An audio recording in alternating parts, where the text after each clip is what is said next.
ये सुनकर अमर ने अपने भाई अमन से इसका कारण पूछा तो अमन ने कहा कि मैं इतनी पढ़ाई लिखाई करके यहाँ तक पहुँचा था और तुम बिना पढ़े लिखे यहाँ नौकरी करने वाले थे और मेरे जितना ही वेतन पाने वाले थे। यह मुझे बर्दाश्त नहीं था और मैं चाहता था कि जीवन भर तुम मेरे दिए हुए पैसों में ही अपना जीवन जियो और मेरे प्रति एहसानमंद रहो। इसलिए मैंने ऐसा किया था, लेकिन मुझे अब अपने किए गए इस काम पर पछतावा है। मुझे माफ कर दो मेरे भाई। तभी बॉस ने कहा कि अमर, आज से तुम हमारे यहाँ काम करोगे और तुम्हारे भाई अमन को आज ही मैं नौकरी से निकाले दे रहा हूँ। ये सुनकर अमर ने तुरंत बॉस से कहा, नहीं सर, ऐसा मत करिए, मेरे भाई से एक छोटी सी गलती हो गई है, उसके लिए इतनी बड़ी सजा उसे मत दीजिए। आप उसे माफ कर दीजिए, उसने मेरे प्रति जो भी किया मैंने उसे माफ कर दिया। अमन ने जब ये सुना तो वह रो पड़ा और अपने भाई के पैरों में गिर गया। इसके बाद दोनों भाई हंसी खुशी उस होटल में काम करने लगे और हंसी खुशी उनका जीवन बीतने लगा। यही हिंदी कहानी कैसी लगी कमेंट करके जरूर बताएं। अमर को अमन की बातें सुनकर थोड़ा सा बुरा लगा, लेकिन फिर उसने सोचा कि उसका भाई पढ़ा लिखा है तो सही बोल रहा होगा। अमन बॉस को अंदर लेकर आया और अपनी माँ से परिचय करवाया। कुछ देर बातचीत होने के बाद बॉस को खाना परोसा गया। बॉस ने खाना खाया तो उसे खाना बहुत पसंद आया और उसने खाने की बहुत तारीफ की। इसके बाद उसने अमन से पूछा कि खाना किसने बनाया है। अमन कुछ बोल पाता उसके पहले ही मंगला ने बताया कि ये खाना मेरे बड़े बेटे अमर ने बनाया है, वह खाना बहुत ही स्वादिष्ट बनाता है। बॉस ने अमन की ओर देखा और बोला, तुमने अपने भाई से तो मुझे मिलवाया ही नहीं, मैं तुम्हारे भाई से मिलना चाहता हूँ, वह बहुत ही स्वादिष्ट खाना बनाता है। इसके बाद अमर ने भारी मन से अपने बड़े भाई अमर को बुलाया।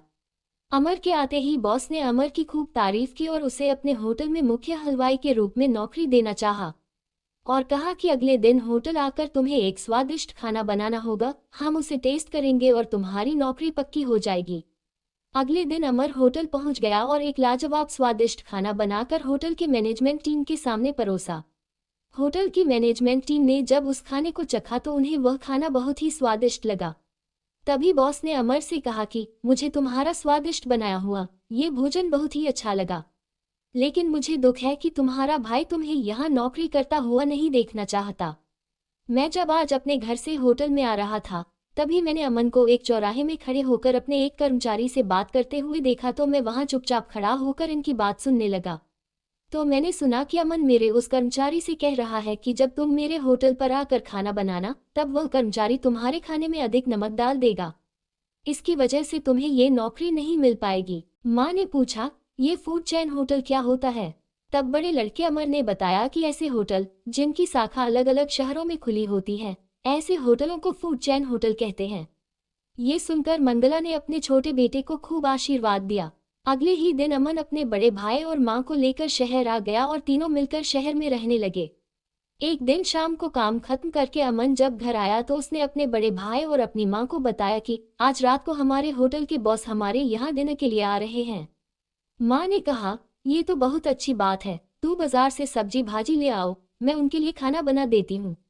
तो अमर ने माँ को मना कर दिया कि माँ, तेरी तबीयत ठीक नहीं रहती है, इसलिए अमन के बॉस के स्वागत के लिए मैं खाना बना दूंगा। अमन अच्छी सैलरी वाली नौकरी करता था, इसलिए वह थोड़ा घमंड में रहता था और अपने बड़े भाई को कम आंका करता था। उसे लगता था कि उसके भाई को कुछ नहीं बनता और वह हमेशा गरीब का गरीब ही रहेगा। अमन ने ताजुब से बोला कि तुम खाना कब सीख लिए, और क्या तुमसे खाना बनता भी है? तब अमर ने कहा, हाँ, मैं गांव में एक छोटे से ढाबे में काम करता था, वहां रहकर मैंने खाना सीख लिया। तुम चिंता मत करो, तुम्हारा बॉस जब मेरे हाथ का बना खाना खाएगा तो उंगलियां चाटता रह जाएगा। तभी दरवाजे का डोर बेल बाजार तो अमर ने कहा, देखो अमन, लगता है तुम्हारे बॉस आ गए हैं, मैं दरवाजा खोलता हूँ। अमन ने तुरंत अमर को रोका और कहा कि तुम्हारे पास कपड़े पहनने की सलीके नहीं है, तुम गरीब और अनपढ़ की तरह कपड़े पहनते हो, इसलिए तुम दरवाजा मत खोलना, वरना बॉस को लगेगा कि हम लोग कितने पिछड़े लोग हैं।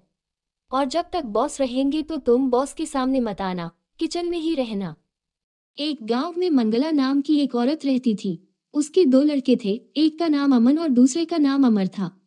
अमर सबसे बड़ा लड़का और अमर छोटा लड़का था। मंगला का पति बहुत साल पहले गुजर गया था, इसलिए मंगला अकेले ही अपने दोनों बच्चे का लालन पालन और पढ़ाई लिखाई कराने की जिम्मेदारी निभा रही थी। अमर और अमन अब दोनों बड़े हो चुके थे। दोनों की पढ़ाई की चिंता अब मंगला को सताने लगी थी। एक दिन मंगला का भाई मंगला के यहाँ घूमने आया तो मंगला ने अपने चिंता का कारण अपने भाई को बताया कि मैं अपने दोनों लड़कों को कॉलेज की पढ़ाई के लिए शहर भेजना चाहती हूँ, पर मेरे पास पैसे नहीं है। तब मंगला के भाई ने कहा कि मेरे पास भी पैसे नहीं है, लेकिन मैं तेरे एक लड़के को पढ़ा सकता हूँ। पहले तू ये बता कि तेरे लड़के पढ़ने में कैसे हैं? तो मंगला ने कहा, बड़ा वाला लड़का पढ़ने में तो अच्छा नहीं है, लेकिन छोटा वाला लड़का अमन पढ़ने में बहुत अच्छा है और होशियार है।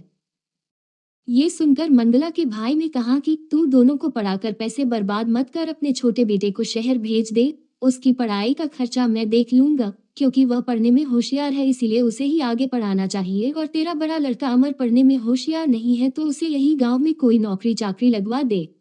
यहाँ नौकरी करके कुछ पैसे कमाएगा और तेरे साथ रहकर तेरी सेवा भी करेगा।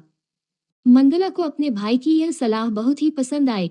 उसने भाई की मदद से अपने छोटे लड़के अमन को पढ़ाई लिखाई के लिए शहर भेज दिया और गांव के सरपंच से बात करके अमर को गांव के ही एक छोटे से ढाबे में रखवा दिया। गांव के ही ढाबे में अमर काम करने लगा और थोड़े थोड़े पैसे कमाकर मां की घर चलाने में मदद करने लगा। इधर शहर में अमन की पढ़ाई भी पूरी हो गई और वह शहर के एक बहुत बड़े फूड चेन होटल में मैनेजर की नौकरी पा गया। ये खुशखबरी सुनाने के लिए वह गांव आ गया और अपनी माँ और भाई को मिठाई खिलाकर उसे अपने नौकरी लगने की बात बताई। उसने अपने माँ को बताया कि उसकी शहर में एक बहुत बड़े फूड चेन होटल में नौकरी लग गई है।